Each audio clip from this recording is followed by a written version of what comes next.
பூவனத்தாளே பூவனத்தாளே பூமிதித்து ஆடி வந்தோமே,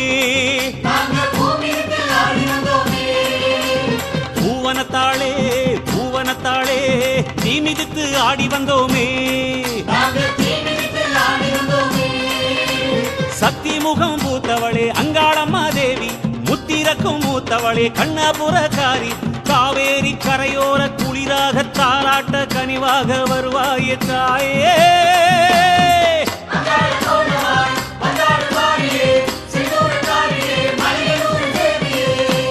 பூவனத்தாளே பூவனத்தாளே பூமிதித்து ஆடி வந்தோமே, நாங்க தீமிதித்து ஆடி வந்தோமே.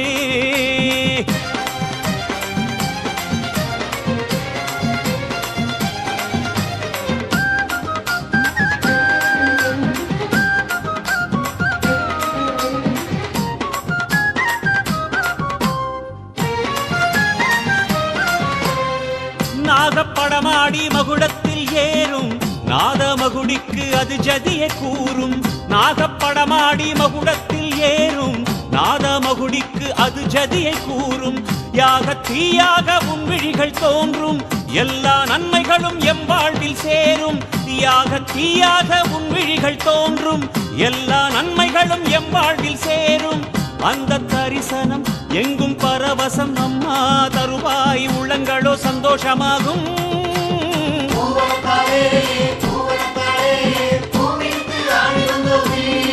நாங்க தீமிதித்து ஆடி வந்தோமே.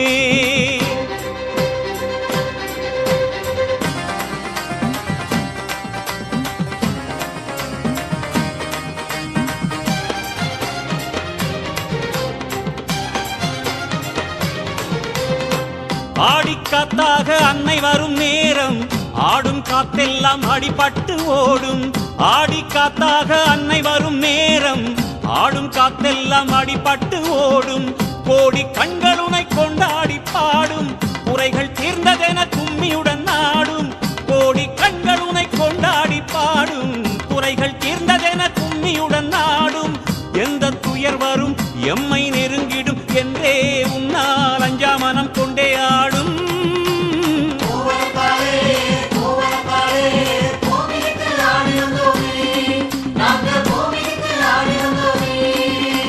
பூவனத்தாளே பூவனத்தாளே பூமிதித்து ஆடி வந்தோமே, நாங்க தீமிதித்து ஆடி வந்தோமே.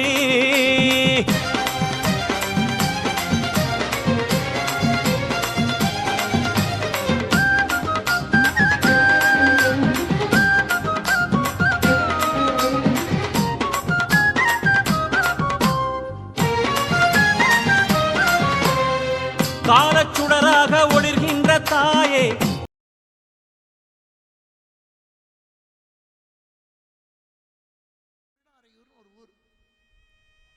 முருகனுக்கு மட்டும் 6 படை வீடு இல்லை, பிள்ளையாருக்கு 6 படை வீடு உண்டு. அதில் ஒன்று அந்த திருநாரையூரில் இருக்கிற பொல்லா பிள்ளையார். அங்கே ஒரு சிவாச்சாரியார் கோயில் பூஜை பண்ணுற குருக்கள், அவர் அந்த பிள்ளையாருக்கு தினம் அபிஷேகம் பண்ணுவார், நைவேத்தியம் பண்ணுவார். அந்த ஊர்க்காரங்க அந்த பூஜை பண்ணுறதுக்காக கொஞ்சம் நெல் கொடுப்பாங்க வருஷத்துல. அந்த பிள்ளையாருக்கு நைவேத்தியம் பண்ணிட்டு அந்த சாதத்தையே வீட்டுக்கு கொண்டு வந்து அதுதான் இவங்க சாப்பிடுவாங்க. இவங்க சாப்பாட்டுக்கே அதுதான் வழி. ஒரு நாள் அப்பா வெளியூர் போயிட்டார், பையனை கூப்பிட்டார், டேய் நான் போயிட்டு வரேன், பிள்ளையார் கோயில் பூஜை பண்ணுறது ஒன்றும் பெரிய கஷ்டம் இல்லை, பெரிய மந்திரமெல்லாம் ஒன்றும் சொல்ல வேண்டாம், ஒரு சம தண்ணியை கொட்டி 2 குட்டிக்கிட்டு 2 பூவை போட்டால் போர், பிள்ளையார் கோச்சிக்க மாட்டார். வெள்ளத்தில் பண்ணாலும் பிள்ளையார் தான், சாணியில் பண்ணாலும் பிள்ளையார் தான், மஞ்சளில் பண்ணாலும் பிள்ளையார் தான், பிள்ளையார் எல்லா பிள்ளையாரும் ஒன்று தான். இவன் என்ன பண்ணான், டேய் கோயிலுக்கு போய் சாமிக்கிட்ட அபிஷேகம் பண்ணி நைவேத்தியம் பண்ணிடுறா. அப்பா ஊருக்கு போயிட்டார். இந்த பையன் பார்த்துருக்கான் அவங்க அப்பா அபிஷேகம் பண்ணுறத. இவன் உடனே ஒரு குடத்தில் தண்ணி எடுத்துக்கிட்டான், தோளில் பூக்குடலையை மாட்டிக்கிட்டான், இந்த கையில் அவங்க அம்மா ஒரு வெங்கல பானையில் சாதம் சமைச்சு கொடுத்தா, அதையும் எடுத்துக்கிட்டான்.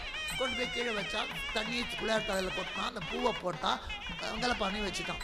பிள்ளையாரை சாப்பிடு. அவனுக்கு தூக்கிட்டு வரணும்னு தெரியல. பிள்ளையாருக்கு நைவேத்தியம்னா பிள்ளையார் தான் சாப்பிடுவார்னு அந்த குழந்தை நம்பி இருக்கு. அது உண்மையான பக்தி. அந்த பையன் பிள்ளையாரை சாப்பிடு வாசப்படியில் உட்காந்துருக்கான். எந்த பிள்ளையார் சாப்பிடும்? சாப்பிடவே இல்லை. எப்படியாரும் சாப்பிடு, எனக்கு பம்பரம் பண்ணுறதுக்கு நேரமாச்சு, எவ்வளோ நேரம் இங்கே உட்காந்துருப்பேன், சாப்பிடு. சாப்பிடலை. வயிற்றுல குத்துறான்.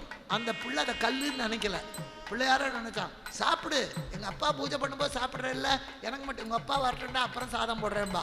அதனால் பிள்ளையார் சாப்பிட்டா தான் சாதம் போடுவான். குழந்தை நினச்சிருக்கு, வயிற்றுல ஒரு குத்து சாப்பிட்றியா இல்லையா, இல்லைடா இங்கேயே முட்டிக்கிட்டு செத்து போயிடுவேன். வீட்டுக்கு போனால் எங்கள் அப்பாவும் அம்மாவும் அடிப்பா, சரியாக பூஜை பண்ணலன்னு. சாப்பிடுன்னா இந்த பிள்ளையோட உண்மையான பக்திக்காக அந்த பிள்ளையார் அந்த சாதத்தை முழுக்க சாப்பிட்டார். பையன் வெங்கலப்பாறை கையில் போட்டு இப்படி சுற்றிட்டு வரான், கிருன்னு. அவங்க அம்மா வாசலில் நிற்கிறா. போன பையனை இன்னும் காணுமே, குழம்பு வச்சாச்சு, பொரியல் வச்சாச்சு, சாதம் இல்லை. வந்தாத்தா இவன் இப்படி சுற்றிட்டு வரான். என்னடா அது வெங்கலப்பாறையை சுற்றிட்டு வரைய, சாதம் எங்கடா? பிள்ளையார் சாப்பிட்டாரு. எந்த பிள்ளையார்டா சாப்பிட்டாரு? நம்ம ஊர் பிள்ளையார் தான் சாப்பிட்டாரு. எப்படா சாப்பிட்டாரு? லபக்குன்னு தான் சாப்பிட்டாரு. ஏன்னா உங்கள் அப்பா பூஜை பண்ணி சாப்பிடல, உங்கள் தாத்தா பூஜை பண்ணி சாப்பிடல, எங்கள் அப்பா பூஜை பண்ணி சாப்பிடல, யாரும் பூஜை பண்ணி பிள்ளையார் சாப்பிட்டதா வரலாறே கிடையாது. பொய்யா நான் சொல்கிறேன். பையனை அடித்தான். அவன் திரும்ப சொன்னான், பிள்ளையார் தான் சாப்பிட்டார், பிள்ளையார் தான் சாப்பிட்டார். சரி, அடுத்த நாள் அனுப்பி விட்டா. அடுத்த நாள் இதே கதை, 3 நாள் இதே கதை. 4வது நாள் அப்பா வந்தார். வந்த உடனே அம்மா சொன்னா, உங்கள் பையன் என்னம்மா பொய்யா சொல்கிறாங்க, கோயிலுக்கு போயிட்டு வர்றான், யாருக்கு கொடுத்துட்டு வர்றான்னு தெரியல, இவன் சாப்பிட்ட மாதிரி தெரியல, நாய்க்கு போட்டானோ பூனைக்கு போட்டானோ, நைவேத்தியத்தை இப்படிலாம் பண்ணலாமா, இந்த பையனை என்னன்னு கேளுங்க.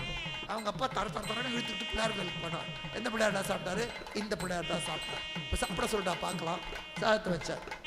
சாமிக்கு ஒன்று ப்ரூஃப் பண்ணி காட்டணுங்கிற அவசியம் இல்லை. திருப்பதி ஏழுமலை என் குழந்தைய கொடுப்பாருன்னு சொல்கிறேன், கொடுக்க சொல்லி பார்க்கலாம், கொடுக்க மாட்டார். அவருக்கு ஒன்று நீ நம்பணுங்கிற அவசியம் இல்லை.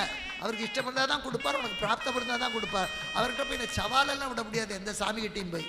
அதனால் என்ன பண்ணா, குழந்தை சாப்பிட சொல்லிட்டா பார்க்கலாம். இந்த குழந்தை சொல்லிட்டு பிள்ளையார சாப்பிடு, பிள்ளையார சாப்பிடு. பக்திக்கு சாப்பிட்டார், சவாலுக்கு சாப்பிடலை. இந்த குழந்தை அழுதுது. தின்னது நீ, அடி வாங்கினது நான். 3 நாளாக எங்கள் அம்மா தினம் போட்டு மொத்தரா. இன்னைக்கு எங்கள் அப்பா வேற அடிக்கிறாரு, மரியாதையாக சாப்பிடு. நான் பொய் சொல்ல, நான் பொய் சொன்னேங்கிற கெட்ட பேர் எனக்கு வரும், அதனால சாப்பிடு. தன் பக்தனுக்கு உண்மையான பக்தியோட வேண்டுற அந்த குழந்தைக்கு பொய்யங்கிற பேர் வரக்கூடாது, அது கஷ்டப்படக்கூடாது. கண்ணு மூடி கண்ணு திறக்கக்குள்ள சாதத்தை காணும். அவருக்கு பேர் என்ன பேர் தெரியுமா? பொல்லா பிள்ளையார். சாமி நைவேத்தியம் பண்ணி சாமி சாப்பிட்டுட்டா அவருக்கு பேர் பொல்லாதவர்னு பேர். அப்படியே நம்மகிட்ட திருப்பி கொடுத்துட்டா நல்ல சாமி. பொல்லா பிள்ளையார்னு பேர். அதை பொல்லா பிள்ளையார். பொல்லான்னா புளியால் செதுக்காத பிள்ளையார். ஆறுபடை வீட்டில் அது ஒரு பிள்ளையார் உண்டு. விருதாச்சலத்தில் ஆழத்து பிள்ளையார், காசியில் டுண்டி விநாயகர், கடலூரில் மதுரையில் தூணில் மதுரை மீனாட்சி அம்மன் தூணில் இருக்கிற பிள்ளையார். இந்த 6 படை வீடும் பிள்ளையாருக்கு உண்டு. அப்போ அந்த பக்தியின் அந்த குழந்தை தான் நம்பின்னு பேர் அந்த குழந்தைக்கு. ஆண்களிலே சிறந்தவனுக்கு நம்பி, பெண்களிலே சிறந்தவளுக்கு நங்கை. சீதையை நங்கைன்னு சொல்வார், ராமனை நம்பியும் நங்கையும்னு வரும். அப்போ இந்த பையனுக்கு நம்பின்னு பேர். பிள்ளையாரும் உயர்ந்தவர், அவருக்கு நம்பி பேர். நம்பி ஆண்டார் நம்பி. அந்த பிள்ளையாரையே ஆண்டவன் இந்த பையன், இந்த பிள்ளையவே ஆண்டவன் அந்த பிள்ளையார். அதனால் 2க்கு பொருத்தமாக நம்பி ஆண்டார் நம்பி. அவர் தான் இன்னைக்கு தேவாரம் படிக்கிறோமே, இத்தனையும் குளித்தபுரமும் கொவ்வை செவ்வாயின்னு படிக்கிறோமே. அந்த தேவாரமெல்லாம் எங்கே போச்சுன்னு தெரியல. அப்பர் சம்பந்த சுந்தரர் எழுதி சிதம்பரத்தில் ஒரு அறையில் வச்சு பூட்டிக்கிட்டாங்க. நாங்கள் 3 பேர் வந்து கேட்டால் தான் கொடுக்கணும்ட்டாங்க, எக்ரிமெண்ட். 3 பேரும் செத்து போயாச்சு. அங்கே என் ஓலைச்சுவடியில் எழுதின தேவாரம் இருக்குது, அது கிட்டத்தட்ட ஒரு 1 லட்சத்துக்கு பக்கமாக. அதில் பாதி செல்லரிச்சு போச்சு, பாதி மண்ணரிச்சு போச்சு, பாதி காலக்கிரமத்தில் உடஞ்சி போச்சு, உள்ளேயே இருக்குது, யாரும் எடுக்கலை. இந்த ராஜராஜ சோழன் கோவில் கட்டணும். அப்போ இந்த வாய் வழி வார்த்தையா நான் பாரதம் சொல்கிறதுக்கு கிராமத்துக்கெல்லாம் போவேன். 40 நாள் 30 நாள்லாம் அருமையாக கேட்பாங்க. கேட்குறது எப்படின்னா, உங்ககிட்ட பாரதம் சொல்கிறது கஷ்டமே இல்லை. பாதி பேர் படிக்காதவன், அதாவது பாரதத்தை படிக்காதவன். கிராமத்தில் எல்லாருக்கும் பாரதம் தெரியும். அவங்க சாயந்தரம்னா ஒரு மரத்தடியில் உட்காந்து ஒரு பெருசு படிக்கும், அர்த்தம் தெரியாது படிக்கும், தெருக்கூத்தில் பார்த்துருப்பாங்க. அதனால் அவங்கக்கிட்ட பாரதம் சொல்லும்போது தப்பு பண்ணினா நம்மளை பிச்சு விட்ருவாங்க கேட்டுட்டு, அவ்வளோ தூரம். அவங்ககிட்ட சொல்லித்தான் இந்த பாரதத்திலே கரை கண்ட நிலை வந்தது தத்ரூபம். அப்போது அந்த பாரதம் சொல்கிற இடத்துல மிகச்சிறப்பாக அவர்கள் செய்கிற ஒரு வழக்கம் உண்டு. என்னென்னா எல்லாரும் உட்காந்து கேட்பாங்க, சாயந்தரம்னா போயிடுவாங்க, தட்சணம் போடுவாங்க, இத்தனை. அப்போ அதில் பல பேர் இந்த காதில் கேட்டு தேவாரமெல்லாம் அவங்க பாட்டம் சொல்லி அப்பா சொல்லி கேட்டு நாவுக்கரசர் பாடி அதை கேட்டவன் இப்படியே வழியாக பல பேருக்கு இந்த பழமொழி வர்ற மாதிரி வந்திருந்தது. ராஜராஜ சோழன் கோயில் கட்டினோடனே அதில் 2 பேர் இந்த தேவாரத்தை பாடினாங்க. ரொம்ப நல்லா இருந்தது. ராஜராஜ சோழன் கேட்டான், இந்த என்னன்னு கேட்டான். இது தேவாரம். இது யார் எழுதியிருந்தது? நாவுக்கரசர் எழுதுறது. இது யார் எழுதுனது? இது சம்பந்தர் எழுதுனது. இதெல்லாம் எங்கப்பா இருக்கு தெரியாது. எங்கள் தாத்தா சொல்லுவார், தாத்தாக்கு அவங்க தாத்தா சொல்லுவார், அதை கேட்டுத்தான் எனக்கு பழக்கம். தேடினோம், தேவாரம் எங்கே இருக்குன்னு தேடினோம். கொஞ்சம் தான் கிடச்சிது இவங்க வாய் வார்த்தையா. தேடும்போது கிடைக்கல. அப்போ இந்த நம்பி ஆண்டார் நம்பி திருநாரையூரில் பொல்லாப்பிள்ளையார்கிட்ட வணங்கி கேட்குற போது அவனுக்கு சுதம் கிடைக்கிறது. அது சிதம்பரத்தில் ஒரு கோயிலுக்குள்ளே இருக்கிறது, ஒரு அறைக்குள்ளே இருக்கிறது. நம்பி ஆண்டார் நம்பி வந்து சொன்னார். உடனே ராஜராஜ சோழன் அங்கே போய், இன்னைக்கு எல்லா கோயிலும் கவர்மெண்ட் என்டோமெண்ட் போர்டு, சிதம்பரத்தில் மட்டும் இவனால் கை வைக்க முடியாது.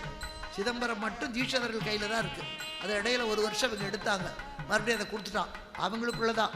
அதில் வந்து தலைமை யாருன்னு கேட்டாக்கா ஒரு சின்ன பையன் கூட இருப்பான், ஒரு 15 வயசு பையன் கூட அங்கே தலைமையாக இருக்கும். அவன் சொன்னதை தான் 80 வயசு கிழவரும் கேட்கணும். ஒரு சின்ன திருகாணி கூட திருட்டு போகாதாங்க, அவங்களே கொடுத்துடணும். அது அத்தனையும் அங்கே கல்யாணம் ஆனாதான் நடராஜரை தொட்டு அபிஷேகம் பண்ணணும். இந்த பஞ்சாட்சர படி 5 படி ஏறணும்னா கல்யாணம் ஆயிருக்கணும். அதனால் இந்த சாரதா சட்டமெல்லாம் சிதம்பரத்தில் செல்லாது. அந்த பொண்ணுக்கு 5 வயசு தான் இருக்கும், இந்த பையனுக்கு 8 வயசு தான் இருக்கும். அங்கே போய் ராமாயணம் சொல்லும்போது உட்காந்து கேட்கும், தாலியை தூக்கி இப்படி மேலே போட்டுட்ருக்கோம். அது எங்கள் பிராமண தாலி தெரியா, பொட்டு வேணா இப்போ போட்டுடுறான். அந்த குழந்தைய கூப்பிட்டு கேட்டேன், கழுத்தில் என்னம்மா போட்டுருக்கேன்னு. தாலி திருமங்கல்யம் அப்படி இருக்கு. நீ எதுக்கு அதை போட்டுருக்கேன்னு. எனக்கு கல்யாணம் ஆகிடுத்துருந்து. இந்த பொண்ணுக்கு 6 வயசு. உங்கள் ஆம்பளை எங்கே என்ன அதோ அங்கேருந்து தூண்கிட்ட உட்காந்துருக்கான். செக்கச்சவேன்னு குடிமி வச்சுட்டு பஞ்சகச்ச வேச்சு கட்டிட்டு ஒரு 14 வயசு பையன். தேரடா அக்கிரமமாக இருக்குன்னு கேட்டேன், உங்கள் அப்பா எங்கன்னு. என்னங்க சின்ன வயசில் கல்யாணம் பண்ணி? எங்கள் சிதம்பரத்தில் அப்படித்தாங்க, கல்யாணம் ஆனவன் தான் பஞ்சாட்சர படியேறி நடராஜாவை தொட்டு அபிஷேகம் பண்ணணும். கல்யாணம் ஆகாதவன் சிவகாமியை தொட முடியாது. ஏன்னா மனசில் அந்த உருவத்தை தொடுகிற போது கெட்ட எண்ணங்கள் வரலாம், காமம் வரலாம். கல்யாணம் ஆனவனுக்கு அது தேவையில்லை, வீட்டிலேயே அவனுக்கு எல்லா ஆசையும் பூர்த்தி ஆகிடும். அதனால் இங்கே மட்டும் சாரதா சட்டம் செல்லாது. இன்றைக்கும் அதே மாதிரி அவங்களுக்குள்ள தான் கொடுத்துப்பான். இல்லை பொண்ணு எல்லை தாண்டாது. இல்லை 3000 பேர் இருந்தான், இப்போ ஒரு 150 பேர் தான் இருக்காங்க. 3000 அவங்களுக்குள்ள தான் கொடுத்துக்குவாங்க சுற்றி சுற்றி. பிள்ளை பொண்ணு எல்லாம் தாண்டாதுன்னு. அப்போது அதே மாதிரி இங்கே கேட்டார், பிரச்சனை கேட்ட உடனே சொன்னார், தில்லை அந்த தில்லை 3000 தீட்சதர் அனுமதி இல்லாமல் ஒன்றையும் தொட முடியாது, இன்றைக்கும் தொட முடியாது. அவங்க வச்சதுதான் சட்டம். அவங்க நியாயமாக தான் நடந்துக்குவாங்க. அது காசு கொடுக்குறவனுக்கு விபூதி கொடுக்கறது, காசு இல்லாத கொடுக்காம இருக்கிறதுலாம் அந்த கோயிலில் நடக்காது. இவன் போன உடனே கேட்ட உடனே அவங்க சொன்னாங்க, இல்லை 3 பேரும் வந்தாதான், அப்பர் சுந்தரர் சம்பந்தர் வந்தாதான் அந்த கோயில் கதவை திறப்போம். 3 பேர் செத்து போயாச்சு, எப்படி பண்ண முடியும்? உடனே ராஜராஜ சோழன் முதலாக 3 பேருக்கு சிலை வச்சான். இன்னைக்கு பல கோயிலில் இருக்குது 4 பேர் சிலைன்னு. இந்த 3 பேருக்கு சிலை வச்சு அதை அபிஷேக ஆராதனை பண்ணி கொண்டு வந்தான். இதோ 3 பேர் வந்திருக்கிறார்கள், கதவை தராரு. இது சிலைன்னு. உடனே அவன் கேட்டான், இது சிலைன்னா நீங்கள் வணங்குறீங்களே அந்த நடராஜர் சிலை தான், அவர் சிலை இல்லை தெய்வம்னு நீங்கள் ஒத்துக்கிறது நியாயம்னா இவர்களும் சிலை இல்லை ஒத்துக்கொண்டார்களோ. நடராஜா தெய்வம்னா இது வந்து இவருக்குள்ளேயே அவங்க தான் கதவை திறந்து விட்டாங்க. செல்லரிச்சு போய் மிச்சம் கிடைச்சது லட்சக்கணக்கான பாடல்களில் போய் இப்போ கிடச்சிருக்கிறது வெறும் 4000 பாட்டு தான். அதுவே அத்தனை அற்புதம். அந்த நம்பி ஆண்டார் நம்பி இறைவனுடைய அருளினாலே பக்தி என்பதற்கு என்ன சாட்சி என்பதற்கு நீ பெருசாக ஒன்று வேஷம் போட வேண்டாம். உள்ளுக்குள்ள உண்மையான அன்பு இருந்தால் அதுதான் ஆண்டவனுக்கு. மார்க்கண்டேயன் நம்பினான், இறைவனை கட்டிக்கொண்டா என்னை காப்பாற்றுவான்னு போய் கட்டிக்கொண்டான். திருக்கடவுரில் யமனையே உதைச்சான் அவனுக்காக. அதனால இறைவன் பக்திக்கு கட்டுப்படுவானே தவிர, அழகா சொல்லலாம், திருவண்ணாமலை கேட்டிங்கன்னா அடிமுடி தெரியாத ஆண்டவர் அவருடைய முடியை பார்ப்பதற்காக பிரம்மா அன்னப்பறவையாக போனானா, அவர் அடியை பார்ப்பதற்காக திருமால் பன்றி வடிவம் போனால் 2 பேராலையும் பார்க்க முடியல. ஒருத்தர் எழுதினார், அட பைத்தியக்கார பசங்களா, இப்படியாண்டா இங்கே போய் திண்டாடினீங்க, திருவாரூருக்கு வா. சுந்தரமூர்த்தி நாயனாருடைய மனைவி பெயர் பறவையார்னு பேர். இந்த சுந்தரமூர்த்தி நாயனார் சங்கிலின்னு ஊற்றி கல்யாணம் பண்ணிட்டார் திருவாரூரில். இப்போ வீட்டுக்கு வர்றார், பறவை உள்ளே விட மாட்டேங்கிறார். இன்னொருத்தரை கல்யாணம் பண்ணிட்டேன் அவளை மறக்கூடாதுன்றார். சுந்தரருடைய பாட்டுன்னா தியாகராஜாவுக்கு ரொம்ப பிடிக்கும், திருவாரூர் தியாகராஜருக்கு ரொம்ப பிடிக்கும். இப்போ உள்ளேயே விட மாட்டேங்கிறார், பாட மாட்டேங்கிறார். யாருக்கு எதை பிடிக்குமோ அதை வச்சு தான் நம்ம இது பண்ணுவோம். பையனுக்கு சப்பாத்தி பிடிக்குன்னா டே மரியாதையாக நீ கணக்கு போட்டால் தான் அவனுக்கு சப்பாத்தி. அவனுக்கு எது பிடிக்குமோ அதை வச்சு தான் அவனை பிடிக்க முடியும். எலிக்கு மசால் வடை பிடிக்குன்னா மசால் வடை வச்சு தான் நீங்கள் பிடிக்க முடியும். வாழைப்பழம் வச்சா எலி வராது. அதே மாதிரி இந்த பையன்கிட்டையும் என்ன சொன்னால் அவன் கேட்பான், எதை சொன்னால் அவனுக்கு புரியும், ஆண்டவனுக்கு என்ன சொன்னால் தெரியும், அது தெரியும். சொன்ன உடனே முடியவே பார்த்தேன், என் பாட்டு தான் உனக்கு பிடிக்கும், எங்க ஊடலை தீர்த்து வைக்கலைன்னா நான் பாட மாட்டேன், எங்க சண்டையை தீர்த்து வைக்கலைன்னா நான் பாட மாட்டேன். சிவபெருமான் பாட்டுக்காக ராத்திரி விடிய விடிய நடந்தார். பறவை வீட்டுக்கு தூது போனார், சுந்தரனை ஏற்றுக்கோ ஏற்றுக்கோ. அதுக்கு ஒருத்தர் பாடினார், இந்த பிரம்மாவும் திருமாலும் புத்தி கெட்டு போய் அன்னப்பறவையாவும் பன்றியாவும் போய் தேடி கண்டுபிடிக்கலையே, பேசாம இந்த பறவை வீட்டு நிலகால் படிக்கிட்ட உட்கார்ந்துருந்தா சாமி அதுக்குள்ளதான் நுழைஞ்சு வந்தார். பாதமும் தலையும் அதுக்குள்ள இருக்கும் இல்லையா, அங்க பார்த்திருக்கலாமே. காணார் இலையே அயனும் திருமாலும் காணா அடிமுடி முன் காண்பதற்கு வேணாள் இரவு எண்டை பிரான் சென்ற பறவை திருவாயில் படி. அவன் காலு தரமுடி அதுக்குள்ள அடங்கி போச்சேடா. அங்க வந்து இருந்தா பாதத்தையும் பார்த்துக்கலாம், தலையும் பார்க்கலாம். இதை விட்டு பைத்தியக்காரத்தனமா அங்க போன காரணம் என்ன? பக்தி இல்லை. நான் பெரியவனா, என்னால முடியும்னா ஒண்ணு முடியாது. கடவுள்கிட்ட என்னால முடியும்னா ஒண்ணு சொல்றேன், கடவுளை நம்பினா பரிபூர்ணமா நம்புங்க. அல்சர் வந்து இன்னும் 3 நாளைக்குள்ள ஆப்ரேஷன் பண்ணலாம், செத்து போயிடுவேனாரு. என்ன நான் பேசி பிள்ளைலாம் சாகடிக்கணும்னு உங்க தலையில் எழுதியிருக்கும் போது நான் சாவேனா? சாகலை. அப்போ ஒரே வார்த்தை கேட்டேன், உள்ள போய் நடராஜா ஒன்று வீட்டில் இருக்கும், இந்த கிச்சிப்பாளையத்தில் பேசும்போது அவங்க வச்சு கேட்டேன், குற்றாயினவாறு விளக்ககிரீர் கொடுமை பல செய்தன யான் அறியேன், ஏற்றாய்வு நடிக்கே இரவும் பகலும் பிரியாது வணங்குவன் எப்பொழுதும், தோற்றாது என் வயிற்றின் அகம்படியே குடருள் தொடக்கி முடைக்கீட ஆற்றே நடிகை கெதில வீரட்டானத்துறை எம்மானு. இதை பாடித்தான் அவர் வைத்த வலி நீங்கிது. நான் பாடினேன், பேசுவேன் சாமிகிட்ட. என்கிட்ட வீட்டில் யாரும் இல்லை பேசுறதுக்கு, சாமிகிட்ட தான் பேசுவேன். அவகிட்ட பேசுவேன். வைத்த வலி சரியாகவே ஆகலை, வந்து தாங்க முடியல. இப்போ சொன்னேன், இந்த பாரு நீ உண்மையிலேயே நாவுக்கரசர் வைத்த வலியை தீர்த்தது உண்மைனா என் வைத்த வலி தீரு. அடுத்த கேள்வி நானே கேட்டேன், நீ நாவுக்கரசர் ஒன்னா? சாமி கேட்க வேண்டிய கேள்வி, நீயும் நாவுக்கரசர் ஒன்னா? அவரோட பக்தி எங்க, நீ எங்க? அடுத்தது நான் சொன்னேன், அவர் ஒன்றை பாடும்போது அவர் பக்தி இல்லை, அவர் சைவ சமயத்தில் இருந்து உங்ககிட்ட வயிற்று வலி போடணும்னு கேட்கல, உன்னை திட்டிக்கிட்டு இருக்கிற சமண சமயத்தில் இருந்தார், அங்கதான் வயிற்று வலி வந்தது. சமணராக இருக்கும்போது தான் பாடினார். நான் ஊரா போய் உன் பெரிய புராணத்தை பேசிட்டு இருக்கிறேன், நாவுக்கரசரை விட நான் உன்னை திட்டாம இருக்கேன்ல, அவர் வயிற்று வலி தீர்த்து என் வயிற்று வலி தீர்த்தான்னு சத்தியம் சொல்றேன். 4 நாள்ல எனக்கு அல்சரும் இல்லை, ஆப்ரேஷனும் இல்லை, இத்தனை வருஷம் நல்லா தாக்கு. ஏன் சொல்லுகிறேன்னா, கடவுளை நம்பணும் பரிபூர்ணமா. அதுக்கு தான் அந்த பாடல்கள் எல்லாம். அதை வச்சுக்கோங்க. கிருஷ்ணா, நீ அர்ஜுனனுக்காக இத்தனை சண்டை போட்டிய, எனக்காக இந்த பக்கத்து வீட்டுக்காரங்க சண்டை போட மாட்டியா? என் பக்கம் நியாயம் இருந்தா சண்டை போடு, தர்மத்து பக்கம் இல்லை கேட்டு பாருங்க, நிச்சயமா ஜெயிப்பீங்க, நிச்சயமா ஜெயிப்பீங்க. ஆனால் நம்ம பக்கத்தில் நியாயம் இருக்கணும். நம்ம அநியாயம் பண்ணிட்டு ஆண்டவன் கூப்பிட்டா வரமாட்டோம். அதனால பக்தி என்பது பரிபூர்ணமாக நம்புவது, இறைவனை பரிபூர்ணமாக நம்புவது. அந்த நம்பிக்கை நமக்கு வர வேண்டும் என்றால் அதற்குரிய பக்குவம் வேண்டும். அந்த பக்குவம் வர வேண்டும் என்றால் ஆலயத்துக்கு போக வேண்டும். அங்கே போய் இந்த ஆன்மா லயித்து அங்கே தினமும் ஒரு 1/2 மணி நேரம் காலையிலே சாயந்திரமோ அல்லது திருவிழாக்களோ போய் இறைவனை வணங்குவாயே. ஆனால் சுற்றி சுற்றி வரும்போது உடம்பு களைச்சி போகும். உடம்பு களைச்சி போனால் மனசு கண்டதை நினைக்காது. ஒரு இடத்துல உட்கார சொல்லுவோம், அங்கே உட்கார்ந்தா கிருஷ்ணா ராமான்னு தான் உட்காரோம். உடம்புல நல்ல தெம்பு இருந்தா நயன்தாரா தமன்னாம்பிங்க, கால் கையெல்லாம் ஓஞ்சி போச்சுன்னா அப்பா கிருஷ்ணா. அங்காளம்மா மலையனூர் வாழும் செங்காளம்மா, அம்மா அம்மா அங்காளம்மா மேல் மலையனூர் வாழும் செங்காளம்மா.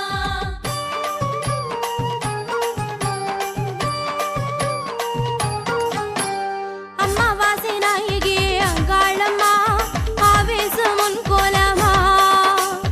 ஓம்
அங்காளம்மா கோல மஞ்சளில் மயக்கும் அங்காளம்மா மங்களத்தையே அளிக்கும் அங்காளம்மா மண்ணிலேறியே நடிக்கும் அங்காளம்மா சிங்க வாகனம் செலுத்தும் அங்காளம்மா செந்தூரமே குளிக்கும் அங்காளம்மா பங்கமேறியே சிலிர்க்கும் அங்காளம்மா ஆற்றலை மனம் வளர்க்கும் அங்காளம்மா அம்மா அம்மா அங்காளம்மா மலையனூர் வாழும் செங்காளம்மா அம்மா அம்மா அங்காளம்மா மலையனூர் வாழும் செங்காளம்மா மேல் மலையனூர் வாழும் செங்காளம்மா அம்மா வாசை நாயகியே அங்காளம்மா ஆவேசம் உன் கோலமா அடி பூவாசம் உன் வாசமா ஆடி வரும் தேரழகே ஓடி வரும் ஊரழகே ஐயமெல்லாம் தீரடி அம்மா ஆடி வரும் தேரழகே ஓடி வரும் ஊரழகே ஐயமெல்லாம் தீரடி அம்மா அன்பு மொழி கூரடி அம்மா ஆதரவாய் பாரடி அம்மா அம்மா அம்மா அங்காளம்மா மலையனூர் வாழும் செங்காளம்மா அம்மா அம்மா அங்காளம்மா மலையனூர் வாழும் செங்காளம்மா அம்மா அம்மா அங்காளம்மா மலையனூர் வாழும் செங்காளம்மா அம்மா அம்மா அங்காளம்மா மலையனூர் வாழும் செங்காளம்மா மேல் மலையனூர் வாழும் செங்காளம்மா மேல் மலையனூர் வாழும் செங்காளம்மா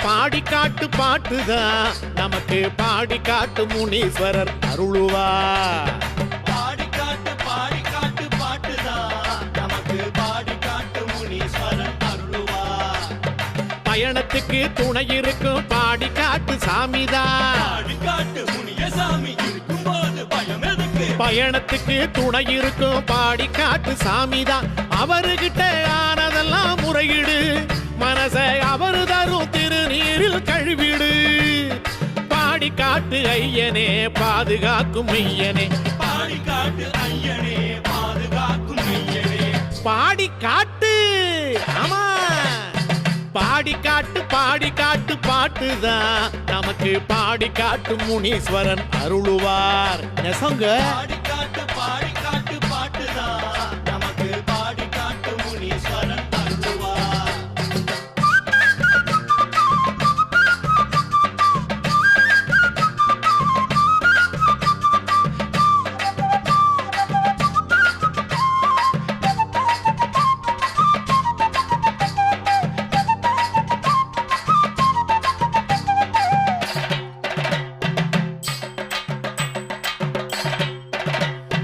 ஏவலெல்லாம் பிடரி தட்ட ஓடும் அவர கண்டா எதிர்த்து நின்னு பேச இங்கே வேறு சக்தி உண்டா கெட்டத்திலே நிற்கும் போத கிட்ட கண்ணு பாயும் திகிடு தும்பு செய்பவர்க்கு ரத்த நாள ஓயும் முறுக்கு மீசகம்பா எதிரி மீது பாயும் வீச்சருவா 100 வீரக்கதை சொல்லும் பாதை மறந்து போனவர்க்கு பாடி காட்டு பாதையவாறு ஐயா முனீஸ்வர சாமி பாடி காட்டு பாட்டுதான் நமக்கு பாடி காட்டு முனீஸ்வரன் அருளுவா பாடி காட்டு பாட்டுதான் நமக்கு பாடி காட்டு முனீஸ்வரன் அருளுவா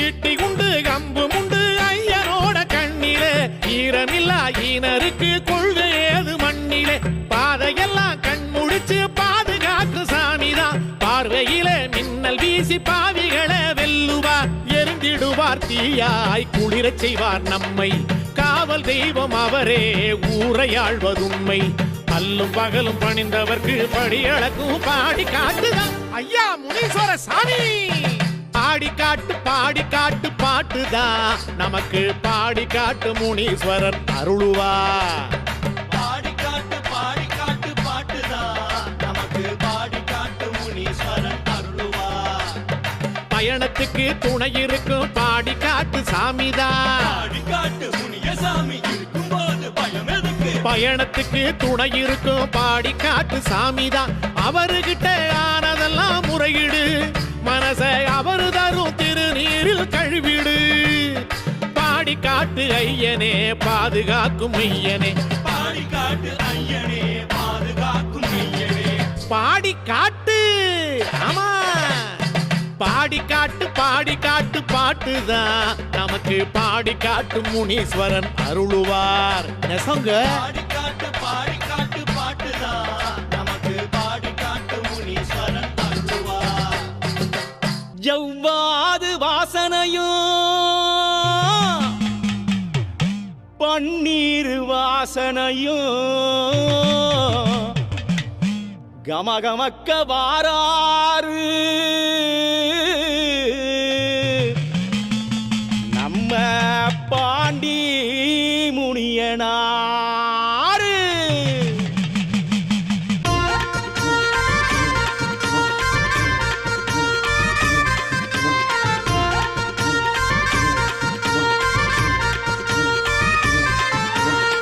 மதுரை ஜீலா அதிருதையா, நம்ம மனசு எல்லாம் பதறுதையா. ஏவலெல்லாம் கதறுதையா, அது பால சுருட்டி சதறுதையா. மதுரை ஜீலா அதிருதையா, நம்ம மனசு எல்லாம் பதறுதையா. ஏவலெல்லாம் கதறுதையா, அது